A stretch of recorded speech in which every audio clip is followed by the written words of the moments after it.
de tornar solidário o universo objetivo com os nossos sistemas de controle sobre o mundo, ela começa a se apresentar como uma possível potencialização dos nossos recursos cognitivos. É isso que a capacidade alargada de abstração está nos sugerindo. A experiência artística parece indicar que o sujeito retornaria à ciência em ganhos de abstração. O corpo pré-narrativo retornaria à ciência ganhos de abstração. Nós propusemos, desde então, uma agregação de valor ao método científico a partir de laboratórios ArtSci. Eu não vou entrar nesse mérito aqui, porque isso é uma longa história, mas é só para colocar para vocês que o termo ArtSci, ele simboliza, ele representa, dentro do nosso universo de pesquisa, esses laboratórios híbridos que agregam valor ao método científico. Nós não tocamos no eixo estruturante do método científico, nós agregamos valor aos passos que nós damos dentro de um desenvolvimento, de uma métrica, de um sistema de validação, de um sistema de experimentação científico. Bem, resumindo, o que nós temos é que esses qualificadores,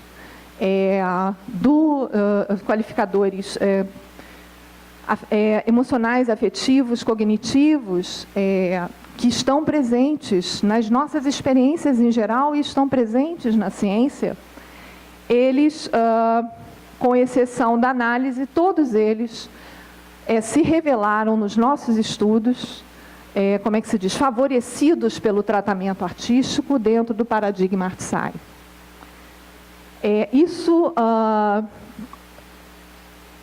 Os nossos resultados, volto a frisar, eles revelam como é que se diz, a conservação da nossa capacidade de análise. Agora, o fato de nós potencializarmos estes demais qualificadores, sobretudo a abstração, aqui eu quero chamar a atenção, nos leva a prever uma potencialização da nossa capacidade de desenvolvimento de pensamento crítico, a nossa capacidade de desenvolvimento de uma percepção crítica, portanto, a nossa capacidade criativa em geral dentro da experimentação científica. Bem, então, é possível, a partir desse momento, e nós fizemos, crescer um modelo que eu venho chamando de diagrama epistemológico, adaptado aos nossos resultados e ao que nós sabemos dentro da neurobiologia de sistemas, em que o conhecimento ele é estruturado por ordens. Essas ordens elas vão desde dimensões de processos em dimensões pré-formais, ou seja, dimensões em que nós poderíamos dizer que o nível é um nível do sensível, em que não houve ainda propriamente um decalque de figura contra fundo, em que a percepção prevalece, a percepção de todo, seguida por uma ordem, que é a ordem da forma, em que o nível que prevalece nessa ordem da forma seria o nível físico concreto, em que nós estabelecemos dentro dessa dimensão funcional neurobiológica, a gente consegue estabelecer o decalque de figura contra fundo. A ordem funcional, então, nos garantiria a percepção do objeto que a gente consegue decalcar na ordem da forma dentro de um sistema. Então, nós inserimos o objeto aqui, detectado na ordem da forma, inserido dentro de um sistema funcional. É um sistema geralmente linear.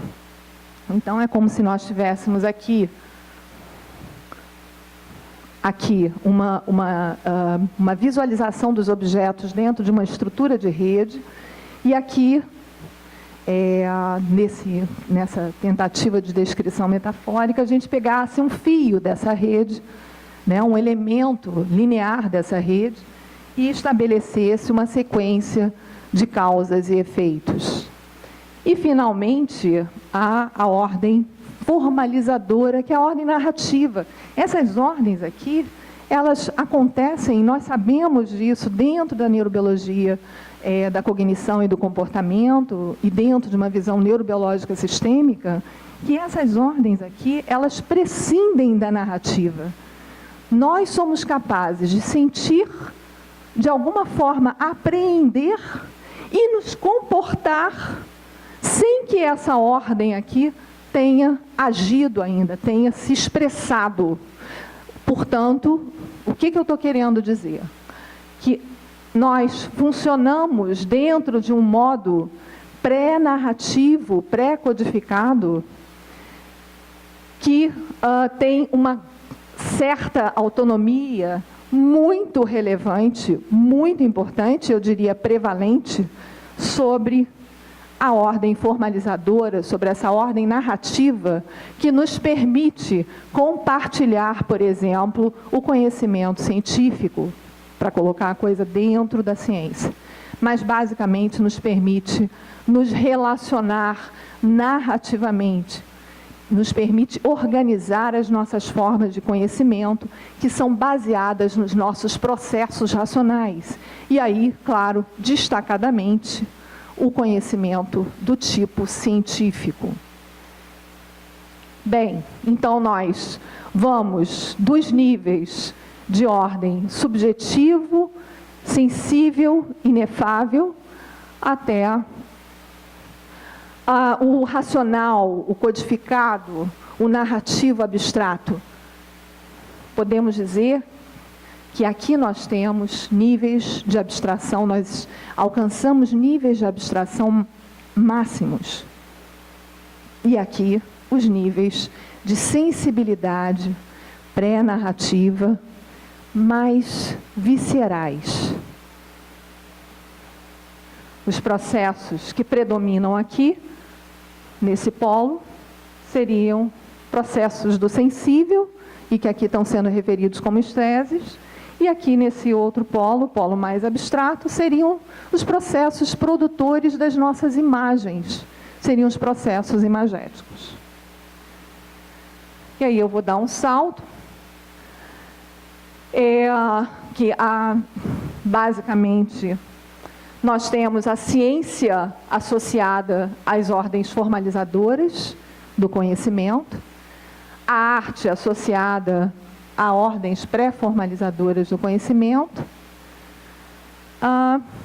Mas, na verdade, nós sabemos, cada vez mais avançam estudos, achados, evidências, não só da ciência, como também da arte, de que nós encontramos ciência, a ciência dentro de ordens pré-formais, e encontramos arte nos processos de ordem formalizadora. Então, não é possível mais separar esse senso comum que prevaleceu tradicionalmente. Ele começou a ser desafiado a partir do início do século XX. E agora nós estamos no século XXI e, flagrantemente, precisamos admitir que essa dicotomia, ela não existe, ela não se sustenta. Bem, nós podemos entender como a significação, a análise, a abstração dentro de um polo, os sentimentos, a síntese, a sensação, a esteses no outro polo, como dois estados determinados por dois vetores de força que, longe de concorrerem entre si, eles se inflexionam, solidariamente se inflexionam. O vetor soma nessa inflexão, ao invés deles se anularem, deles se cancelarem, absolutamente, eles inflexionados, eles geram um vetor soma, e esse vetor soma é a base, é o conhecimento, e é a base para as alças de retroalimentação positivas que alavancam o conhecimento progressivamente. Então, a arte seria a expressão de um sistema inato de conhecimento livre. Vamos resgatar essa ideia de que o conhecimento ele precisa de graus de liberdade para que ele possa ser abstraído, inclusive dentro dos discursos científicos, dentro dos modelos que nós crescemos, de entendimento dos fenômenos objetivos. A arte seria um campo de liberdade expressiva, comunicativa, da razão incorporada. É a arte o que me interessa? Não. Não diretamente. A arte ela está nos revelando um sistema, reafirmando a existência de um sistema de razão incorporada. E que a ciência vem chegando às razões desse corpo.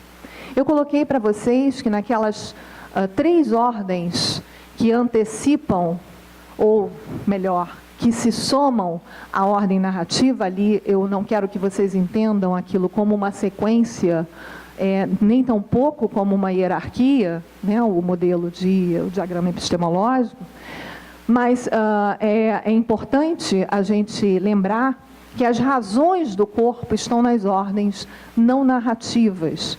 A ordem narrativa digamos assim, ela representaria a razão do código, a razão codificada. Bem, nós temos evidências científicas de razões do corpo, dessas razões do corpo, dessa cognição incorporada, sim, em todos os níveis de ordem. Ordem pré-formal, no nível do sensível, ordem da forma, no nível que eu defini como físico concreto, em que você faz o decalque figura fundo, e a gente tem vários trabalhos. Esses trabalhos são importantes, mas são simplesmente ilustrativos aqui. São muitos os trabalhos de neurônios espelho, por exemplo, enfim. Finalmente, a terceira ordem de razão incorporada, que seria a ordem do nível funcional, a ordem funcional, em que os nossos objetos, as nossas figuras decalcadas, as nossas coisas, resultantes do nosso processo de análise do todo, de criação de partes dentro de um todo, essas coisas são inseridas dentro de um sistema de relações de causa e efeito.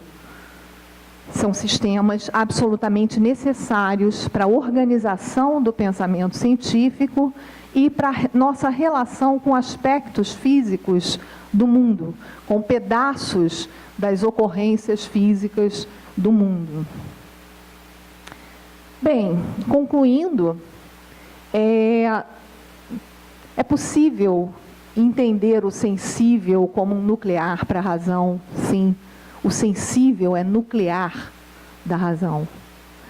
Somos comunicacionais, essencialmente, precisamente porque somos sensíveis. A ordem sensível, portanto, está na raiz desse modo solidário. A comunicação é a base da formação de um sólido. É a base da solidariedade.